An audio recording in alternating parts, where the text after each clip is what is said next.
bütün şəhidlərimizin şanı şərəfinə Şuşa şəhərinin 30 ildə sonrasında bayramı sanacaq. Allah şəhidlərimizə rəhmət. Hakimiyyətini Allah şəhidlərimizə rəhmət eləsin. Amin. Qarabağ Azərbaycandır.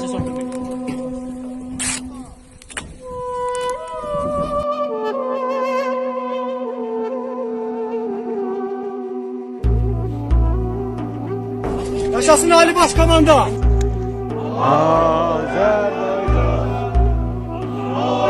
Azerbaycan, kahraman evladın şanları, senden ötürü can vermeye cümle hazır. Şuşa, İcra Hakimiyyətin binasından durmuşam, çəkirəm Şuşamızın binasının üstüne durub Şuşanı çəkirəm. Gözəl Şuşa, Şuşadan azad etdik, şükür, şükür, şükür, Allahu Ekber, şükür, şükür bu günümüze, şükür ilahi, ilahi şükür, şükür bu günümüze.